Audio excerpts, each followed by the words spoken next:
Bien, el día de ayer habíamos quedado entonces acá, revisando la definición de esfuerzos principales. Habíamos hecho esta definición y habíamos indicado que es una definición que debemos tenerla presente siempre, ¿ya? Aunque, a ver, vamos a aclarar algunas cositas, algún detalle todavía por acá.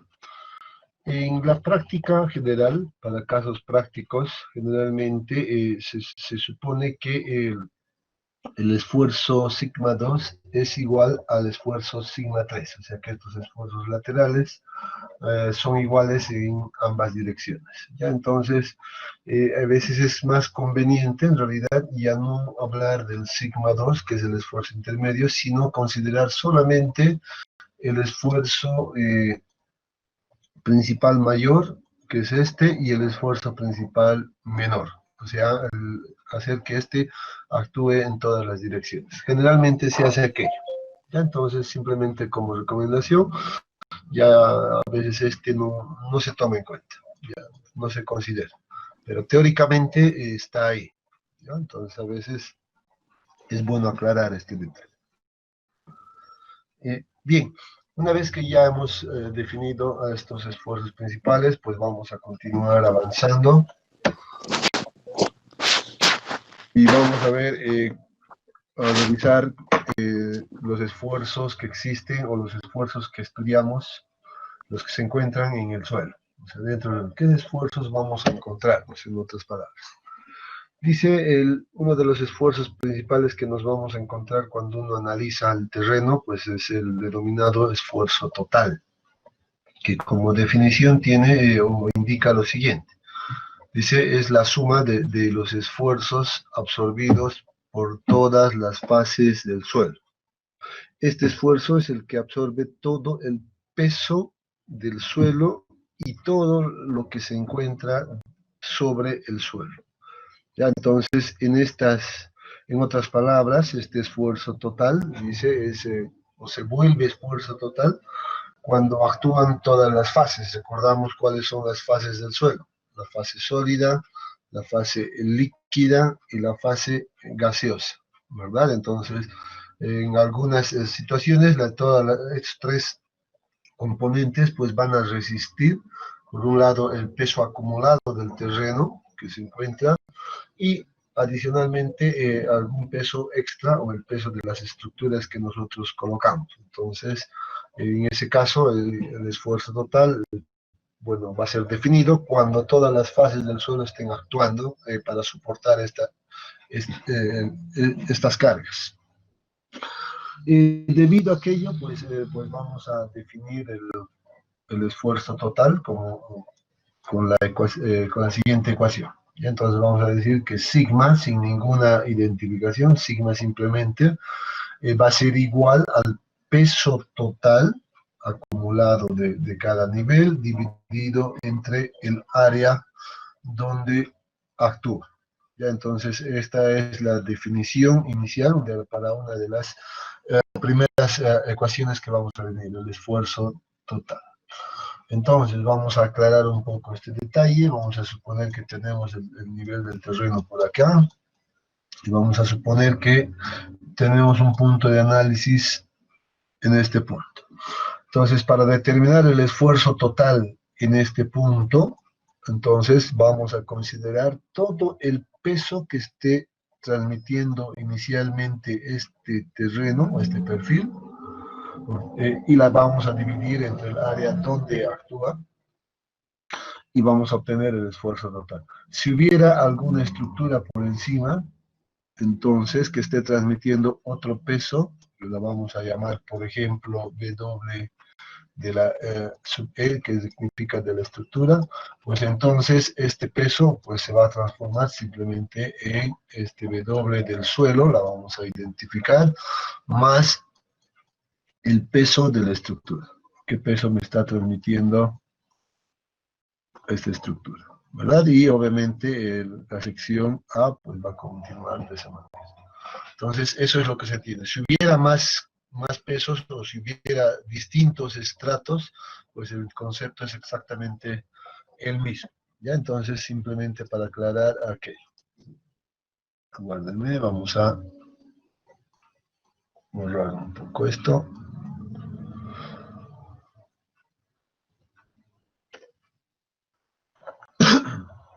Bien, otro de los esfuerzos que debemos conocer, pues corresponde al esfuerzo o a la presión de poros, en este caso. Es, la presión de poros, dice, es la presión generada por el agua que se encuentra en los vacíos del suelo. De hecho, este concepto ya lo hemos revisado bastante bien en el anterior capítulo, el capítulo de flujo de agua, por tanto no vale la pena volver a revisar aquello, pero sí vamos a recordar algo. Vamos a recordar que la ecuación para determinar la presión de poros pues era igual al peso unitario del agua multiplicado por la altura piezométrica.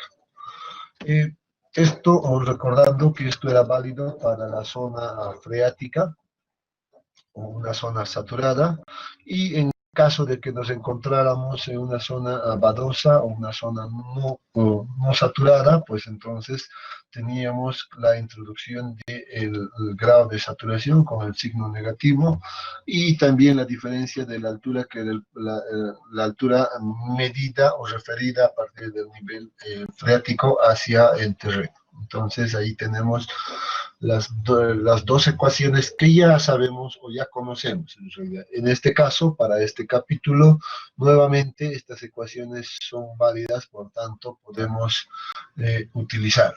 ¿Ya? Entonces lo único nuevo que estaríamos incluyendo tal vez como concepto mismo correspondería al esfuerzo total de momento.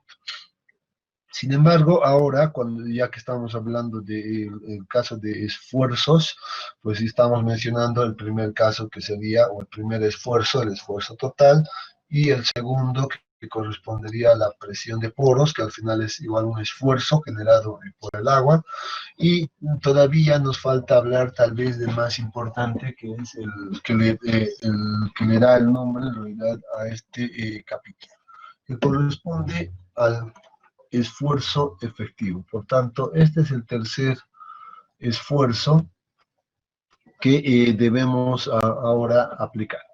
Sin embargo, vamos a decir el esfuerzo efectivo como concepto, pues primeramente debemos definirlo de manera conceptual, pues indica lo siguiente. Dice, este esfuerzo es transmitido a través de la estructura sólida del suelo por medio de los contactos intergranulares.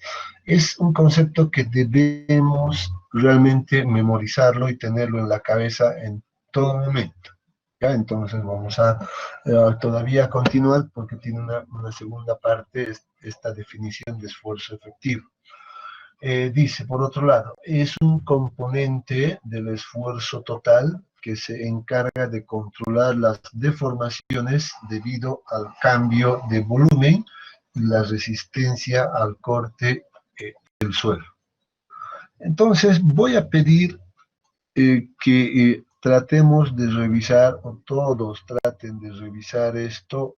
Es más, deberíamos de memorizárnoslos este párrafo que está acá como concepto de esfuerzo efectivo. ¿Ya? Entonces, por favor, hagan lectura de aquello por un minuto y traten de memorizarlo. Luego vamos a ir continuando. Les voy a dar un minuto para que hagan lectura y puedan memorizar este concepto.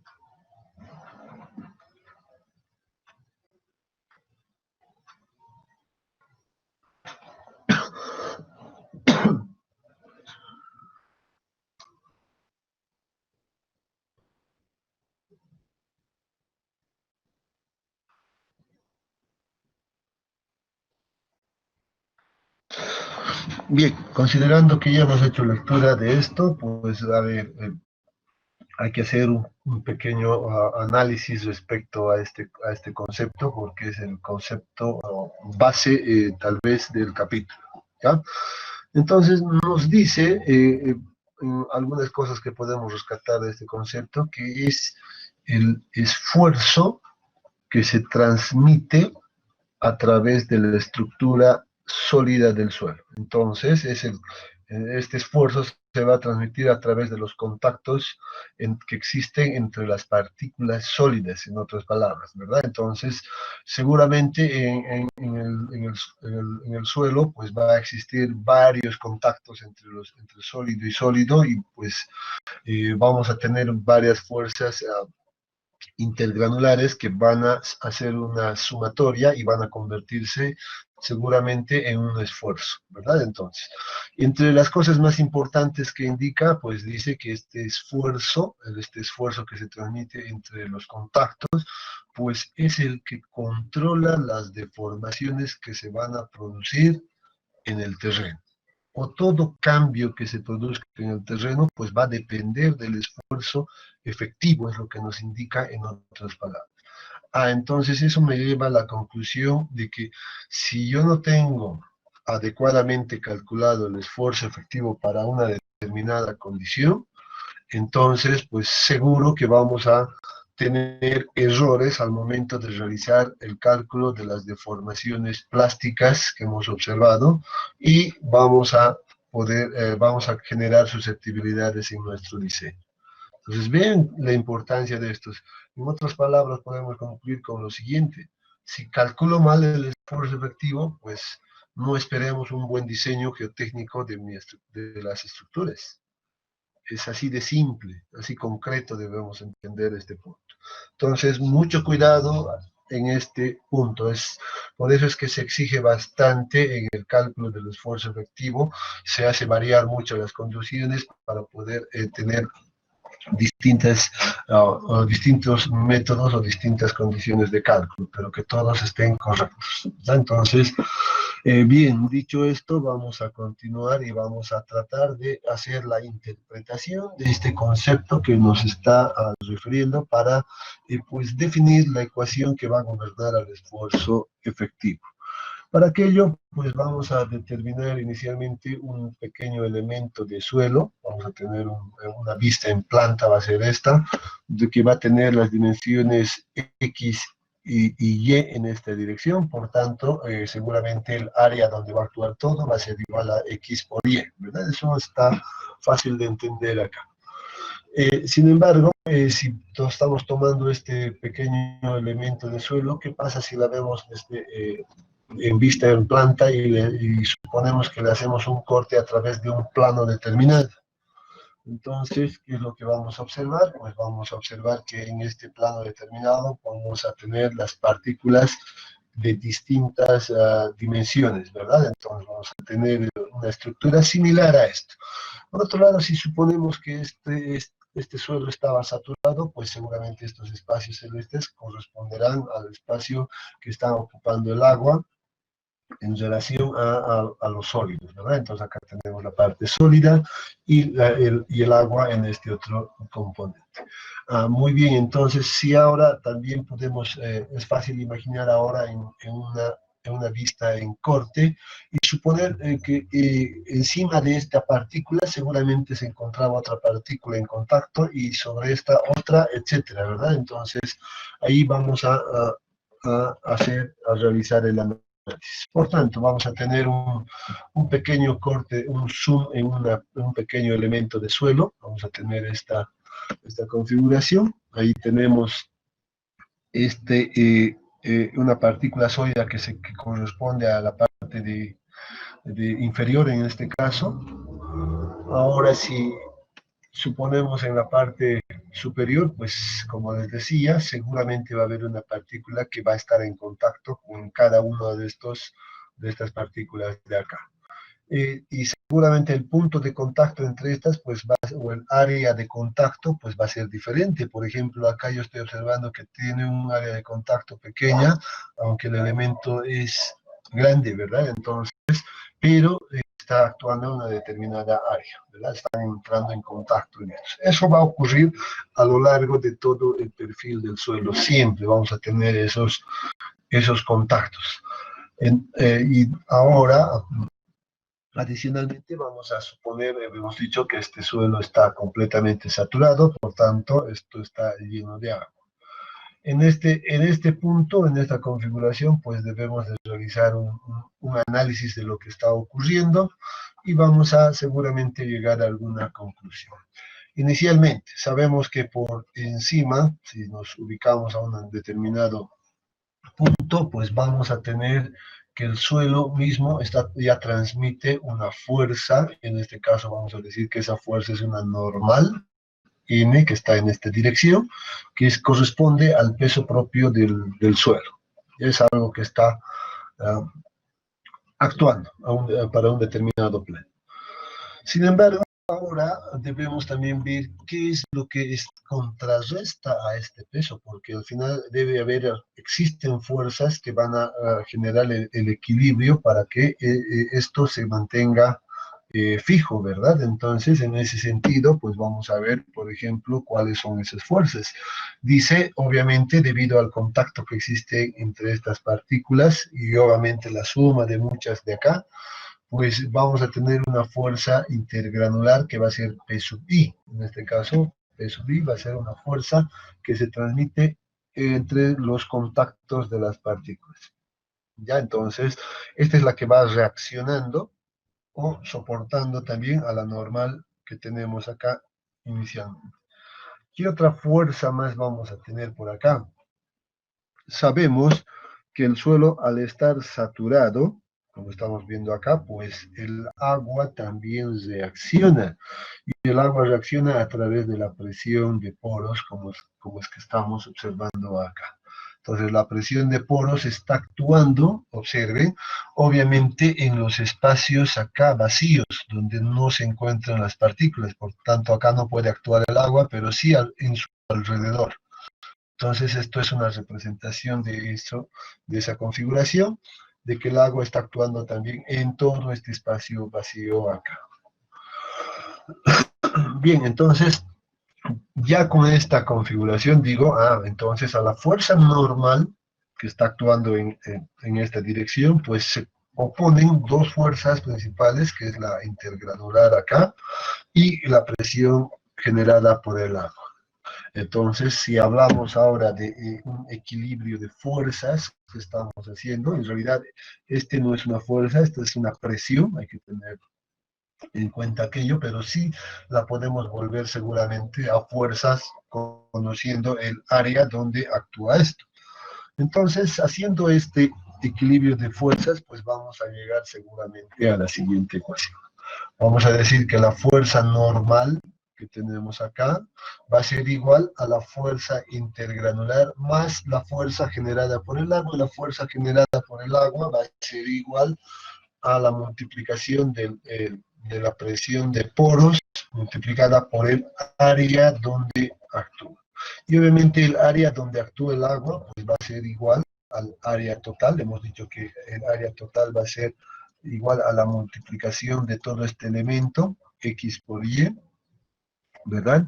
Y si a eso le quitamos todo el área de contacto intergranular, vamos a decir que este contacto de acá son A, entonces este contacto intergranular, entonces tendríamos una sumatoria de varios contactos intergranulares por acá, A1, A2, AN en realidad, ¿verdad?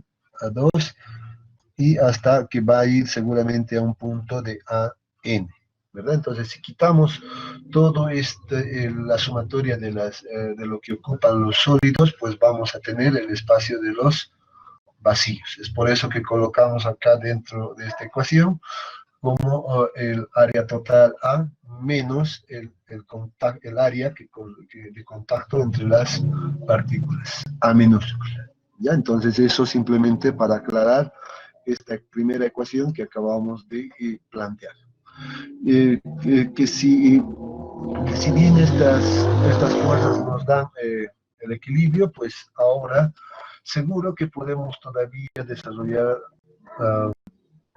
esta ecuación.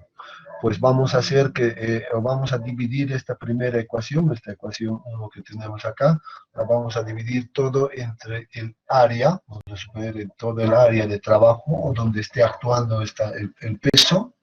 Pues entonces, ¿qué vamos a tener? Entonces vamos a tener lo siguiente, vamos a tener la fuerza normal dividida entre el área, esto es igual, entre la fuerza intergranular dividida entre el área más la presión de poros, y todo esto multiplicado entre esta relación, ¿verdad? Entonces estamos multiplicando el área, o dividiendo, perdón, toda la ecuación entre el área de actuación.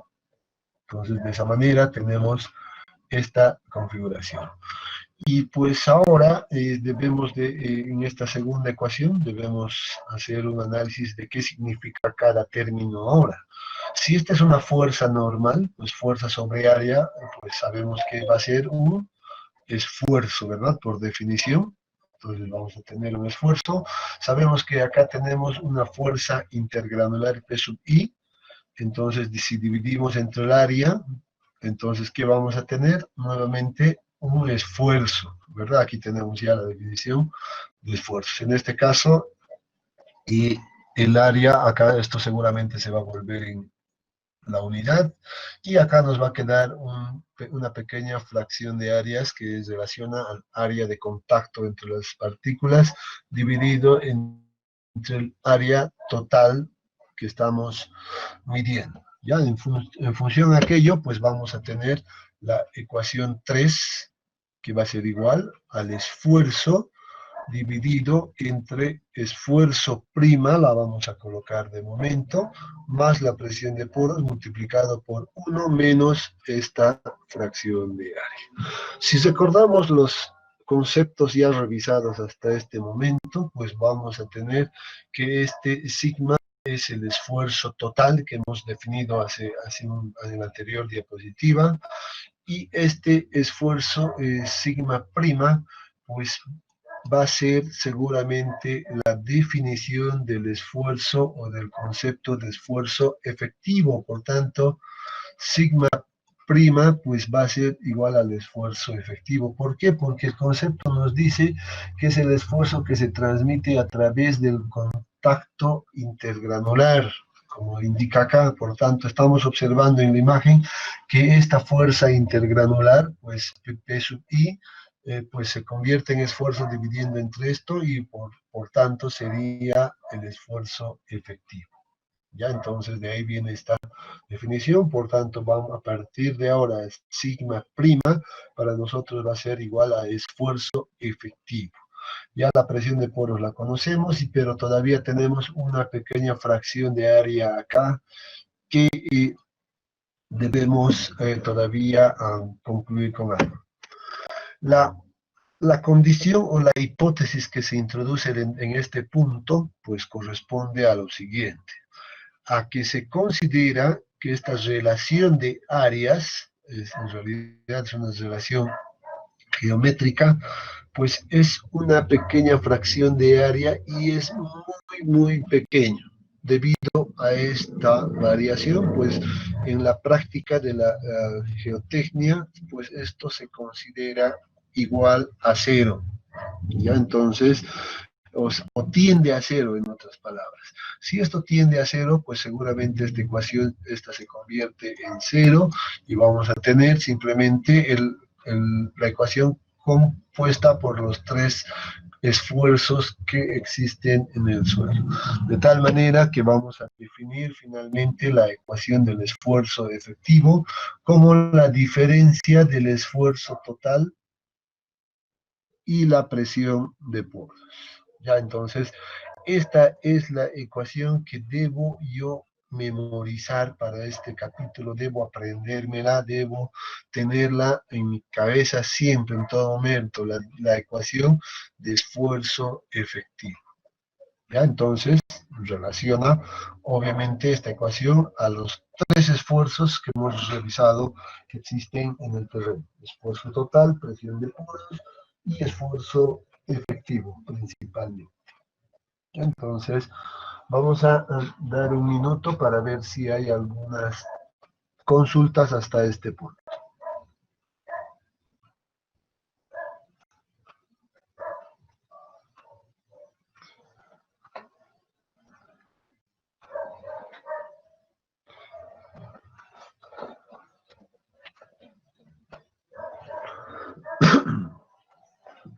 ¿Qué tal, jóvenes? ¿No hay ninguna consulta? ¿Todo clarísimo? Estamos asimilando el concepto de esfuerzo efectivo. Ingeniero, entonces cuando se rompe el equilibrio, es cuando existe el asentamiento.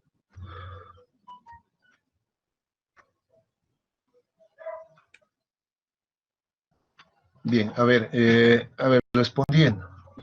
Me dices, a ver, ¿qué pasa si no existiera equilibrio? Si se rompe el equilibrio, entonces es cuando se produce el asentamiento.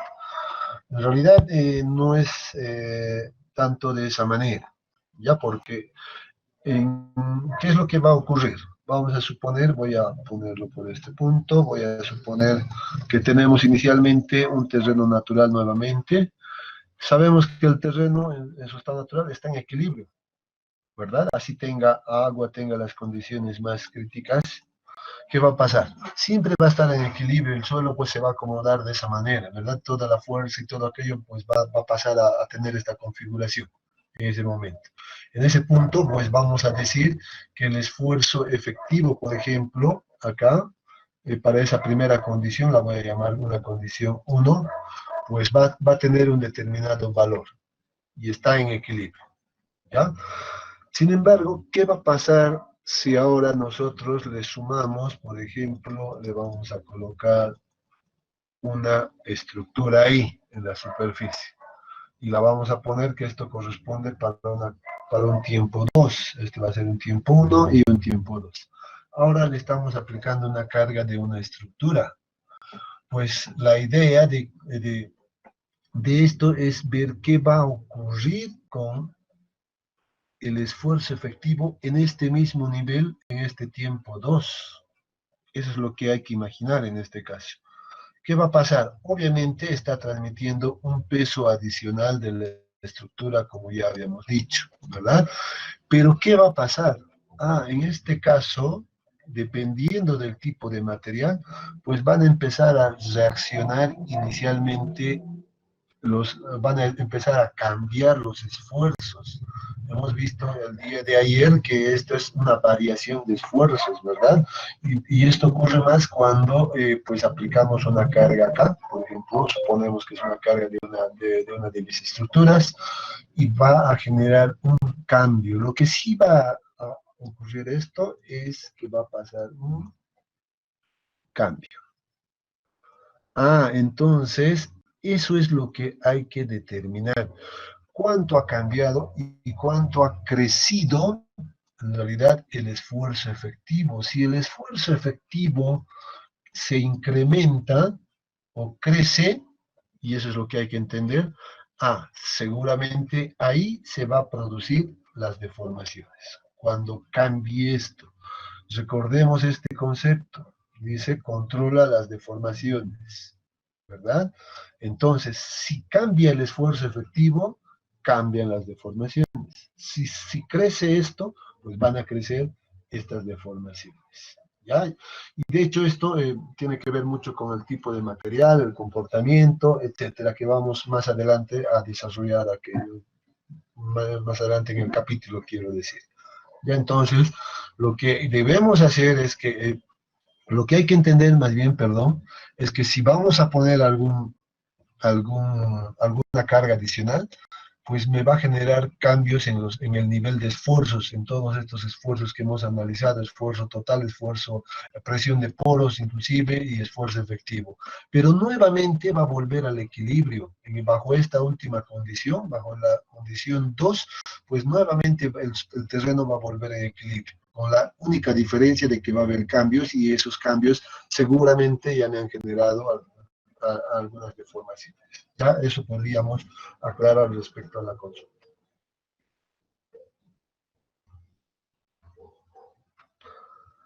¿Alguna otra consulta al respecto?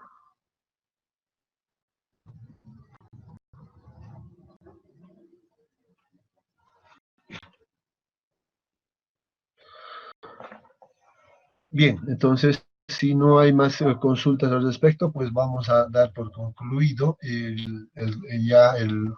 la definición de esfuerzo efectivo. Nuevamente, recomendación, no olvidarse de esta ecuación.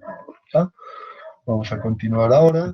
Vamos a observar otra cosa importante, en realidad, que es el principio de esfuerzos efectivos.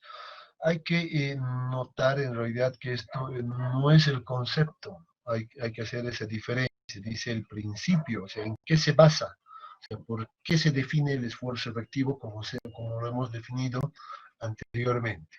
¿Ya? Entonces, dice el principio de esfuerzos efectivos, pues ha sido definido por Bishop en este año, 1959, utilizando básicamente dos hipótesis simples. ¿Ya? Entonces, el principio se basa en dos hipótesis que están anotados acá.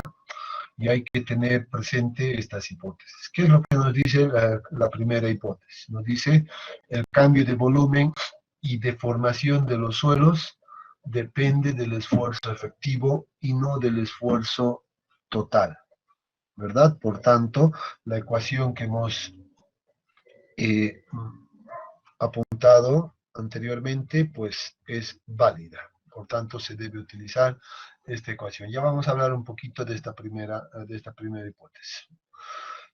Segunda hipótesis, ¿qué nos dice? La resistencia al corte depende del esfuerzo efectivo y no del esfuerzo normal al plano considerado. Esto puede ser expresado con la siguiente ecuación y nos propone una segunda ecuación en este caso, de resistencia al corte. De momento no vamos a hablar sobre esta ecuación, la vamos a dejar para nuestro capítulo, en este caso, siguiente, que sería nuestro capítulo 5 de resistencia al corte. Ahí es donde vamos a nuevamente retomar y hablar de esta ecuación.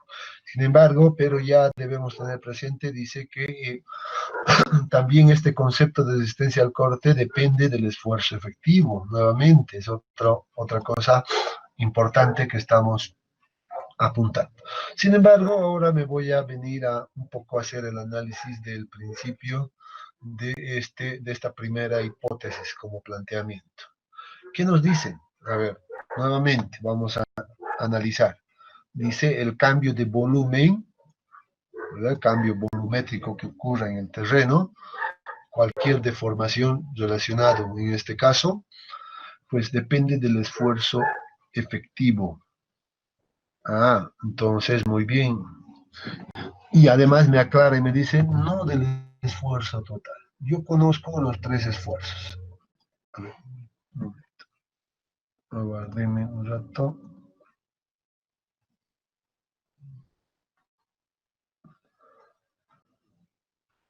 A ver, yo conozco el esfuerzo total, que ya lo hemos definido hace un momento, ¿verdad? Yo he definido también hace un momento el esfuerzo efectivo, ¿verdad? Entonces, dice, muy bien, cualquier deformación que se va a producir en el suelo solo depende de esto, lo que decía hace un momento, y no de en realidad, no. ¿Qué va a pasar? Por ejemplo, vamos a suponer, inclusive vamos a incorporar el otro esfuerzo que es la presión de poros. ¿Qué va a ocurrir? A ver, ¿qué vamos a tener de la siguiente manera? A ver, vamos a ponernos un ejemplo, ¿ya? Vamos a suponer que el esfuerzo total corresponde a un valor de 100 kilopascales, ¿ya? Entonces vamos a suponer aquí que tenemos un valor de 100 kilopascales en una condición 1. Y por otro lado, la presión de poros, pues lo vamos a decir que se encuentra igual al 50%, simplemente para manejar unidades fáciles de manejar. En estas condiciones, ¿cuánto sería el esfuerzo efectivo? Pues si utilizamos esta ecuación, tendríamos 100 menos 50, pues vamos a tener que el esfuerzo efectivo es igual a 50 kilopascales, ¿verdad? Entonces dice, esta magnitud de carga de 50 kilopascales es la que me va a generar deformaciones. Ya esto vamos a poner y que vamos a decir que es una condición inicial. Ya, entonces, inicial.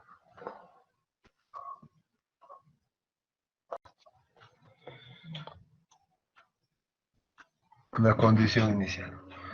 ¿Qué pasa ahora si hacemos que se incremente, por ejemplo, a ver, vamos a tratar de poner lo siguiente. A ver, ¿qué pasa si suponemos que que ahora incrementamos el peso de una estructura adicional? ¿Ya? Y ese peso de la estructura adicional que sea igual a unos 50 kilopascales. Entonces, ¿qué vamos a tener? Que el esfuerzo, en este caso, perdón, vamos a cambiar esto.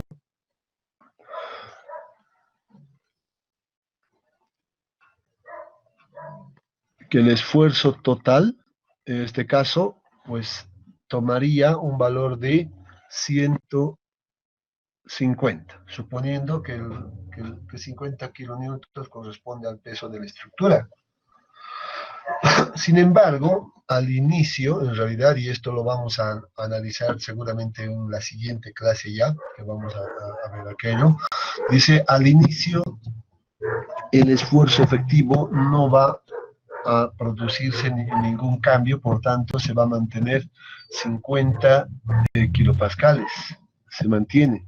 Sin embargo, como sabemos, tiene que entrar en equilibrio nuevamente la estructura de la nueva condición, pues se dice que entonces esta carga pues la va a sumar seguramente o la va a resistir el agua que se encuentra ahí inicialmente, solo para entender esto. Entonces vamos a tener que la presión de poros entonces sufre un incremento a 100 kilopascales, de tal manera que mantiene constante el esfuerzo efectivo en 50 kilopascales, haciendo esta diferencia. Eso va a ocurrir inicialmente. Sin embargo, cuando esto, a medida que pasa el tiempo, lo que va a pasar es de que este trabajo que está realizando la presión de poros, pues se la va a ir pasando recién al esfuerzo efectivo.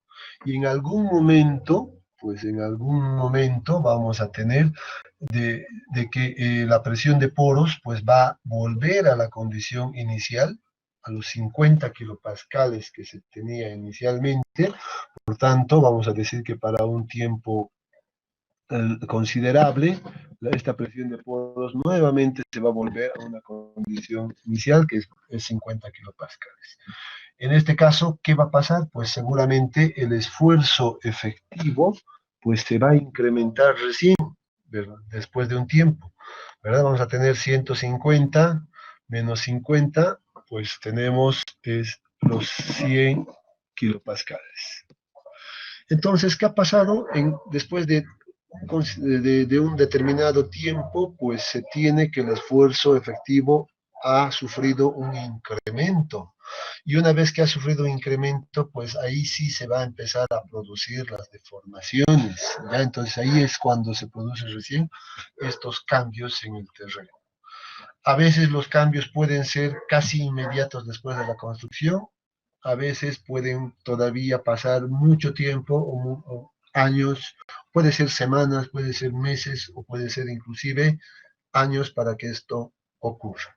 ¿Ya? Entonces, lo que sí hay que entender es que cuando hay algún incremento, tanto en el esfuerzo total o la presión de poros, pues no genera ningún cambio todavía, ¿sí? ¿Verdad? Eso es lo que nos quiere decir esta hipótesis. Pero una vez que incrementa el esfuerzo efectivo, pues entonces se van a empezar a producir los cambios. Esa es la idea del principio de esfuerzo efectivo. ¿Ya? Entonces espero que hayamos entendido un poco con estos valores numéricos. Sobre todo este comportamiento que lo vamos a analizar más a fondo la siguiente clase seguramente. Bien, vamos a continuar ahora. Pues ahora nos vamos a abocar a lo que corresponde el cálculo del esfuerzo efectivo. Muy bien, si bien ya hemos realizado las definiciones de muchas cosas hasta el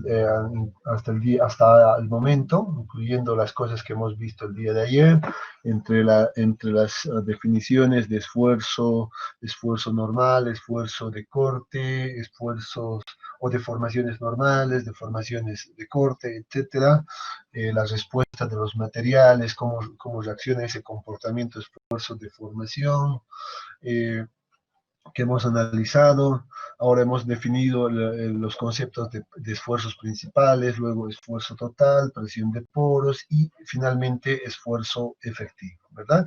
Ahora, con todas estas definiciones, pues estamos listos para irnos a la parte numérica que corresponde a los cálculos, ¿verdad? Cómo se debe determinar el esfuerzo efectivo, en otras palabras. Eso es lo que vamos a ver a partir de ahora. Continuación. Ya, entonces vamos a decir lo siguiente. Dice, para el cálculo del esfuerzo efectivo a lo largo del terreno, se requiere determinar por separado, de manera individual, el esfuerzo total, la presión de poros y finalmente, pues aplicamos la ecuación de esfuerzo efectivo para tener ese valor de esfuerzo efectivo, ¿verdad? Entonces, esa es la recomendación que se nos está haciendo en este punto. Entonces, primer paso, así si queremos anotarlo en pasos, pues primer paso, calcular el esfuerzo total. Segundo paso, calcular la presión de poros. Y el tercer paso, pues corresponde recién a calcular el esfuerzo efectivo. No puedo calcular el esfuerzo efectivo sin haber calculado anteriormente los otros dos esfuerzos que nos interesan, en otras palabras. ¿Ya? Entonces, esa es la metodología que tenemos. Muy bien, entonces, para aquello vamos a recordar siempre, y la voy a ir poniendo de manera constante esta ecuación para que la memoricemos, la ecuación de esfuerzo efectivo, que no es nada complicado. Y vamos a entonces empezar con la revisión del cálculo del esfuerzo total. Ya entonces vamos a hacer la revisión de este cálculo. ¿Cómo calculamos entonces? ¿Cómo lo hemos definido? Anteriormente lo hemos definido con esta ecuación, que es igual a la relación del peso, todo el peso que se encuentra, o que sea parte del suelo, o que esté sobre el suelo inclusive, dividido entre el área, ¿verdad? Esa es la definición que habíamos llegado anteriormente. Para esto, pues vamos a tomarnos un pequeño perfil como ejemplo. Vamos a tener un perfil de suelo por acá, que va a ser nuestro perfil de suelo, en la cual vamos a tener dos puntos de control. Ya inicialmente dice que vamos a suponer que este suelo se encuentra saturado. ¿Ya? Puede estar saturado, no saturado, eso es independiente. Ahora vamos a aclarar aquello. Vamos a tener dos estratos de suelo, como estamos observando acá, que van a tener espesores de H1 y H2, ¿ya? Pueden tomar cualquier valor estos, o si prefieren, mejor le pondremos algo, le pondremos más interesante. Vamos a indicar que este corresponda, por ejemplo, a 2 metros, y esta de acá corresponda a 3 metros. ¿Ya? Entonces la pondremos también de manera numérica, solo como un caso de que podamos aplicar el cálculo numérico. Bien, vamos a también indicar que al ser distintos materiales, estrato 1, por ejemplo, si este es un estrato 1 y este es el estrato 2, pues entonces seguramente tienen propiedades diferentes. Por tanto, vamos a indicar que esto corresponde al peso unitario 1 y un peso unitario 2. Por otro lado, es más, para nuestros mismos cálculos, vamos a suponer que este tiene, por ejemplo, un valor de 19 kilonewtons metro cúbico y esta que tenga 20 kilonewtons metro cúbico. Simplemente a modo de ejemplo, ¿ya? Entonces, en esas condiciones se va a analizar este caso. Hay que entender que si el nivel freático se encuentra acá en este punto, pues seguramente estos pesos unitarios corresponden a los pesos unitarios saturados, ¿verdad? Simplemente para aclarar aquello. Bien, vamos a tener dos puntos de análisis. Inicialmente el punto A, que va a corresponder obviamente al punto de transición o el cambio donde se produce entre los distintos estratos, entre el estrato 1 y el estrato 2. Y el siguiente punto de control pues va a ser el punto final, al fondo, que va a ser definido como el punto B, como también el límite del estrato 2, en este caso. En otras palabras, estamos diciendo, deberíamos calcular cuál es el esfuerzo total en el punto A y cuál será el esfuerzo total en el punto B. ¿Ya? Entonces, bajo esas consideraciones, pues seguramente podemos ya definir o determinar este esfuerzo total. ¿Cómo relacionamos ahora esta ecuación con los datos que hemos anotado acá? Esa es la pregunta que debemos realizarnos en este punto. ¿Cómo relacionamos estas cosas? Seguramente, si ya les he dicho desde el capítulo 1, cuando hablamos de propiedades de las relaciones peso-volumen, pues si nosotros observamos esta variable de peso o masa y conocemos algunas propiedades del material, pues como por ejemplo el peso unitario que les he dicho, pues es una buena práctica pensar de la siguiente manera, ¿verdad? Agarrarnos de la definición del peso unitario, que es igual al peso sobre volumen. Entonces, siempre hay que pensar de esa manera, hay que tratar de relacionar estas ecuaciones o el peso con el peso unitario de esta manera. En este caso, pues vamos a decir que seguramente que el volumen, por ejemplo, en este caso puede ser representada por el área donde va a actuar esto, multiplicado por, en este caso, la altura o el espesor del estrato, que en este caso sería H1. Vamos a suponer que estamos hablando de manera general para este primer caso. Por tanto, H. Simplemente voy a poner H, haciendo mención que corresponde al espesor del estrato, o la altura del estrato en este caso.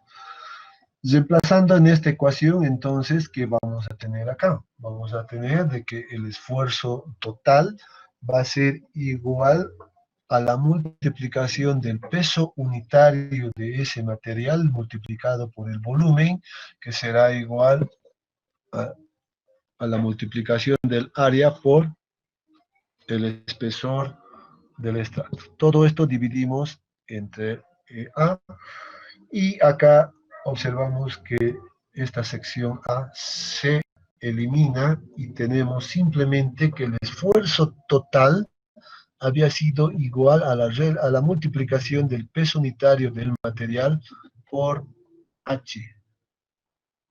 Entonces, esta es la ecuación. O la ecuación para determinar, estamos viendo, el esfuerzo total.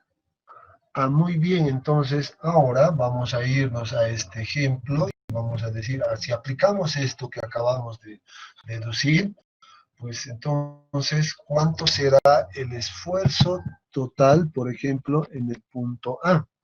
Hay que ver aquello, ¿cuánto va a ser el esfuerzo total en el punto A? Pues en este punto lo único que uno debe realizar es pararse acá en este nivel del punto A y observar qué cosa hay arriba, qué pesos están se van a tomar en cuenta hacia arriba, qué peso está soportando este punto A, en otras palabras. En este caso, solo el peso propio del estrato 1, ¿verdad? Del estrato 1 que habíamos anotado. Por tanto, vamos a decir, entonces el peso del estrato 1 pues va a ser igual a la multiplicación del peso unitario 1 multiplicado por el espesor, que en este caso será H1. H1, simplemente para este caso. No hay otro peso más que esté por encima del punto A.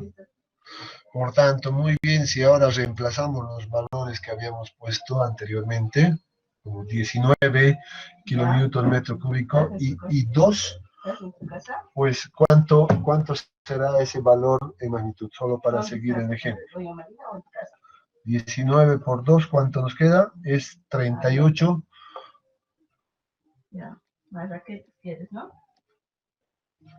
kilopascales, ¿verdad? Tenemos 38 kilopascales.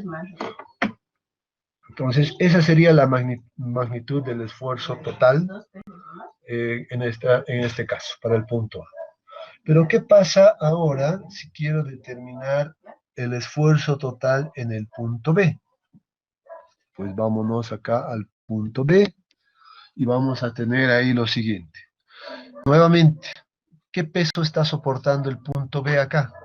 Hay que preguntarnos esto. Pues dice, el peso propio del estrato 1 más el peso propio del estrato 2, ¿verdad? Entonces, nuevamente acá podemos indicar que esto será gamma 1 por H1 más el gamma 2 en este caso multiplicado por H2, ¿verdad? Eso es lo único que debemos rescatar acá. Si le ponemos nuevamente los valores, pues vamos a tener de que el esfuerzo en el punto B es igual, a ver,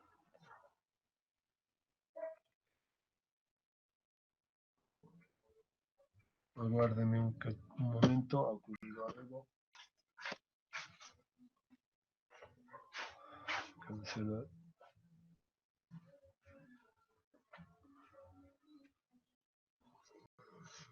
Ha ocurrido algo. Bien, vamos a volver a presentarlo esto.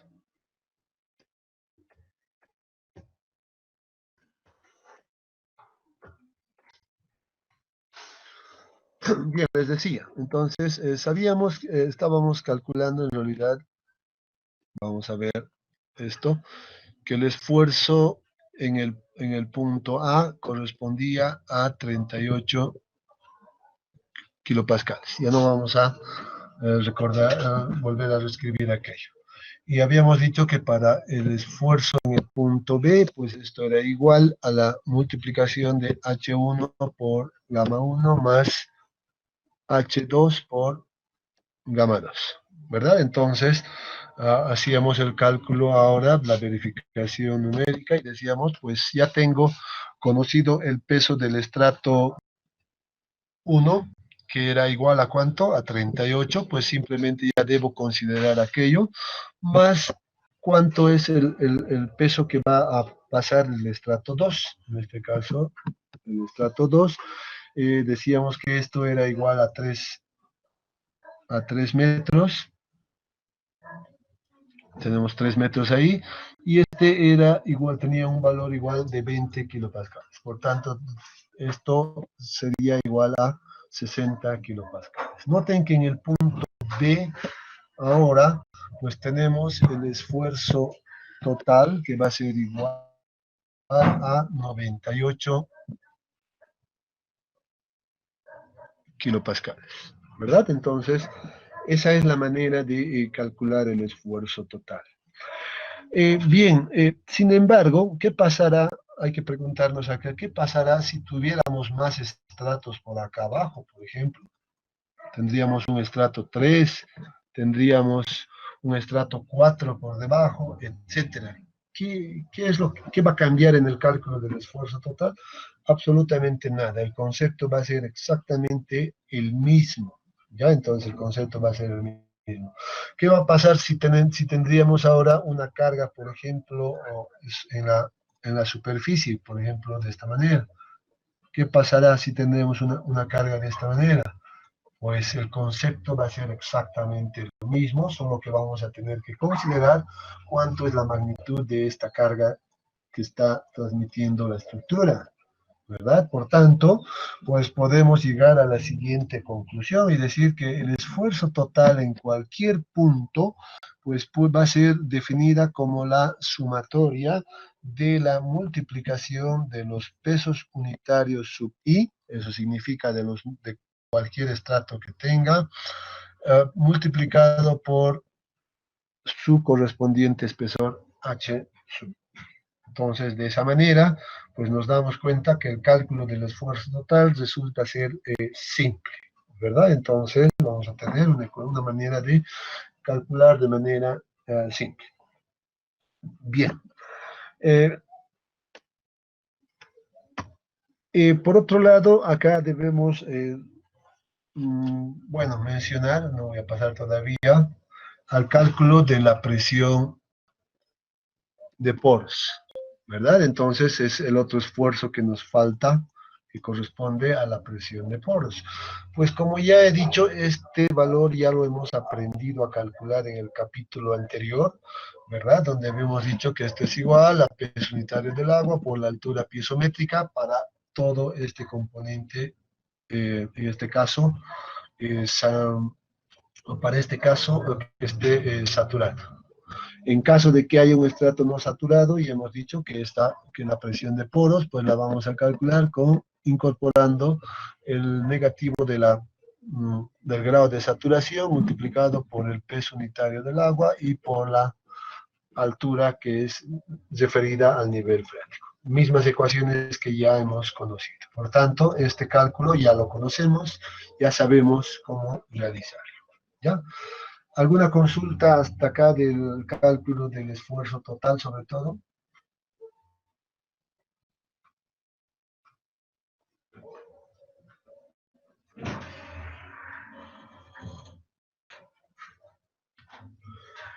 Bien, si no hay consultas, pues vamos ya para concluir la clase del día de hoy. Vamos a revisar esta primera condición. ¿Ya? Entonces, vamos a revisar esto.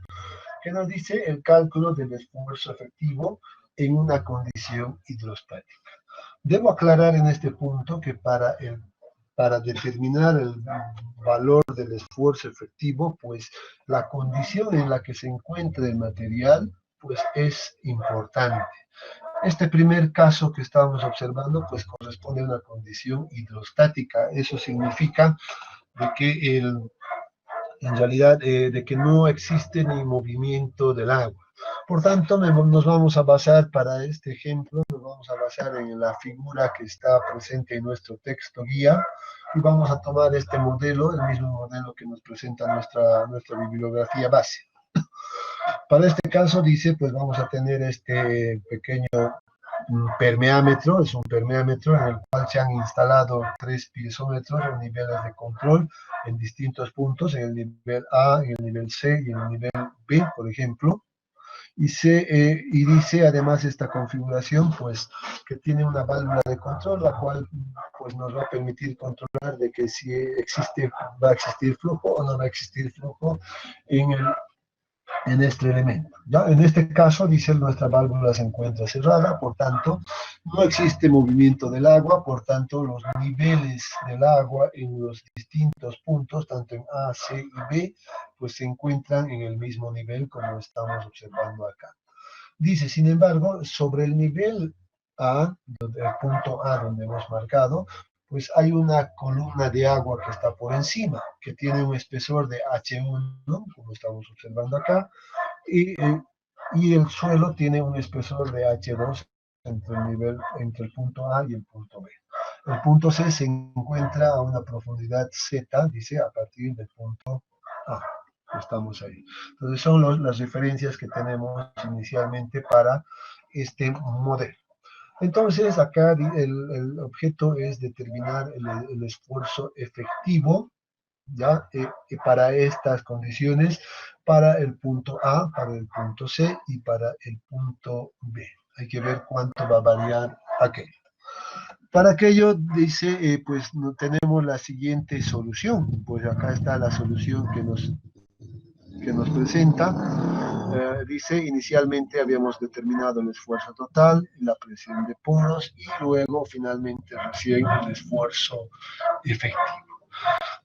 Para efectos simplemente de control, pues nosotros nos vamos a dar unos valores. Vamos a suponer que este de acá corresponde a 1 metro de columna de agua, para que ustedes puedan visualizar este cálculo.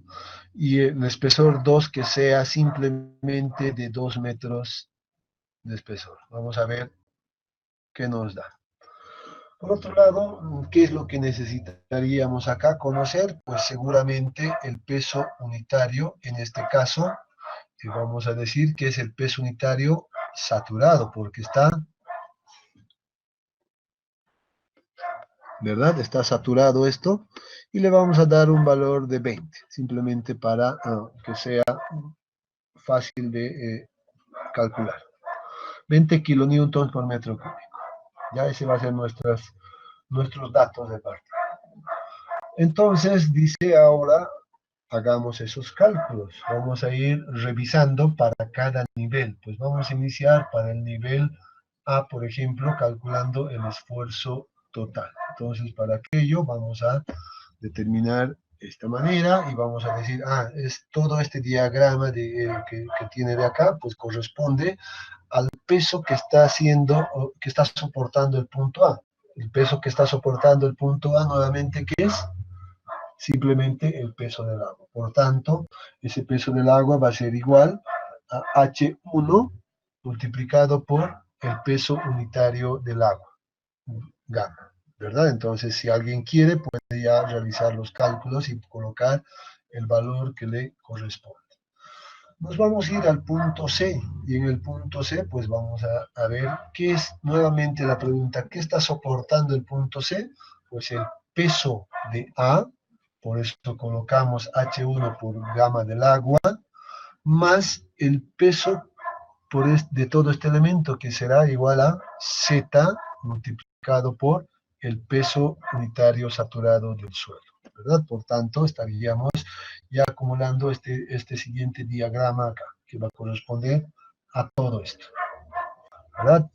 Ahora, si alguien quiere ponerle estos valorcitos que nos hemos dado, pues colóquelo y va a ir determinando ese valor. Finalmente, para el siguiente punto B, pues hay que nuevamente decir que está resistiendo el punto B, pues todo el peso del suelo y inclusive del agua. En este caso, pues vamos a tener el diagrama completo de esta manera y vamos a indicar lo siguiente. Entonces, el peso del agua es H1 por gamma del agua, nuevamente, y el peso del suelo pues puede ser reescrito como H2, que es todo el espesor del suelo, por el peso unitario saturado del suelo. Entonces, nuevamente ahí tenemos los valores. Si alguien le ha colocado los valores, pues excelente, va a realizar ese control en cada punto. Una vez que hemos determinado ya el esfuerzo total, pues debemos determinar el esfuerzo, la presión de poros. Dice, esa es la recomendación que nos da. Y para aquello, nuevamente, nos vamos a abocar en cada punto. En el punto A, pues vamos a decir, ¿cuál será la altura piezométrica? Acá cambia la pregunta. ¿Cuál es la altura piezométrica si yo me ubico en el punto A? Nuevamente dice, en este caso, mi altura piezométrica, si yo coloco un piezómetro por acá, pues ¿dónde me va a medir? Acá está mi piezómetro, pues me mide el mismo nivel de diferencia del agua. En este caso, eso es igual a H1, ¿verdad? Por tanto, tengo H1 multiplicado por el peso unitario del agua. De la definición de presión de poros, sé que la presión de poros para un estrato saturado es peso unitario del agua multiplicado por la altura piezométrica. En este caso, la altura piezométrica es igual a H1 y gamma del agua se mantiene. Nuevamente, entonces, de esa manera tenemos ahí esta distribución de presiones para el punto A. Nuevamente vamos al punto B y vamos a tener la distribución de presiones para ese punto. Y la pregunta nuevamente, ¿cuál es la altura piezométrica para el punto C? ¿Cuál será esa altura piezométrica? Estamos observando que esa altura piezométrica pues había sido toda esta distancia. Entonces, ¿cuál es esa distancia? Había sido igual a, en este caso, H1, ¿verdad? Que es esta distancia más Z que tenemos acá. H1 más Z, que es la altura piezométrica, acá está esa altura piezométrica, multiplicada por el peso unitario del agua que tenemos de esa manera. Muy bien, nosotros que conocemos todos nuestros datos, pues podemos determinar acá. Para simplificar, podemos suponer que este está a la mitad, el punto C está a la mitad del estrato, por tanto, este sería igual a un metro, ¿verdad? Simplemente para simplificar los cálculos. Lo mismo pasamos al punto B, observamos acá, y nuevamente la pregunta, ¿cuál será la altura piezométrica para el punto B? Si tenemos el piezómetro acá instalado, pues observamos que esa altura piezométrica es toda esta magnitud y eso es igual a H1 más H2. Por tanto, acá aparece H1 más H2 como altura piezométrica y multiplicado por el peso unitario del agua, nuevamente. Muy bien, una vez que hemos calculado, noten que para la condición hidrostática el cálculo de la presión de poros es sumamente sencillo, el cálculo del esfuerzo total lo propio. Ahora debemos calcular el esfuerzo efectivo. El esfuerzo efectivo, para simplemente debemos aplicar que esto es igual al esfuerzo total menos la presión de poros, ¿verdad? Entonces con esto, pues tenemos ya el cálculo de aquello. Conociendo este valor en cada nivel, pues vean que este es igual, entonces hacemos la diferencia, se nos va y por eso que tenemos 0. Y además esto es lógico para este modelo porque sabemos que el esfuerzo efectivo es el esfuerzo que se transmite entre contactos entre las partículas. Acá en el punto A no hay una partícula sólida por encima, el agua no es una partícula sólida, por tanto, el esfuerzo efectivo debe ser igual a 0 y queda demostrado de esa manera. Lo propio dice el esfuerzo efectivo utilizando esta nomenclatura que tenemos acá, haciendo la diferencia, pues vamos a llegar que esto había sido igual a Z multiplicado por el peso unitario sumergido, gamma prima, entendiendo o recordando de que gamma prima es igual al peso unitario saturado del suelo menos el peso unitario del agua, ¿verdad? Entonces hay que hacer ese cambio inicialmente, hay que recordar esto para definir lo mismo. Lo mismo en el punto B, hacemos la diferencia de esto menos este valor y vamos a tener que esto había sido igual a simplemente H2 multiplicado por el peso unitario sumergido. Y esa es la manera de calcular en este caso la distribución del esfuerzo efectivo para un determinado elemento en condiciones hidrostáticas, como nos indica acá. Bien, con esto vamos a concluir la clase del día de hoy, a no ser que tengan alguna consulta en este punto.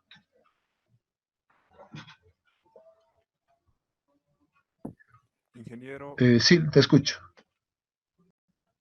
en la parte donde sale negativo el grado de saturación por el peso específico del agua, por el nivel freático, y se le debe restar, o sea, el nivel, digo, el esfuerzo total se debe restar en la presión de poros, y en este caso sale negativo ya en la presión de poros, ¿se le suma en ese caso? No sé, no te estoy entendiendo muy bien. A ver, vamos a volver a presentarlo esto. ¿A qué punto te refieres, perdón? ¿En el punto A, en el punto C, punto B? En el punto Ya, C, en el punto C. ¿Qué es negativo acá, me dices? la presión de ¿La poros. presión de poros es negativo? Es imposible que pueda ser negativo en este caso, porque estamos viendo que el nivel freático está arriba. Es imposible que pueda ser negativo. Mm, La Pero presión de poros. el grado de saturación es negativo, ¿o no? El grado de saturación. Sí. A ver, no te está, a ver, creo que te estás confundiendo. A ver, la presión de poros es igual al peso unitario del agua multiplicado por la altura piezométrica. Esto para toda la condición saturada. Este modelo que tenemos acá es saturado.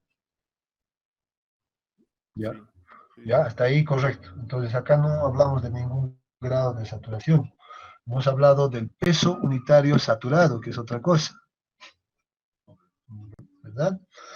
Entonces, en este punto, para el punto C me dices, la altura piezométrica hemos visto que es igual a ¿qué? H1 más Z, y eso es positivo. Creo que le hemos dado 1 metro a esto, y esto igual a 1 metro, por tanto eso es igual a 2, para nuestro caso. Y el peso unitario del agua, ¿cuánto es? 9.81. Multiplicado por 2, tenemos los 19.62, si más no me equivoco, ¿verdad? ¿Sí o no?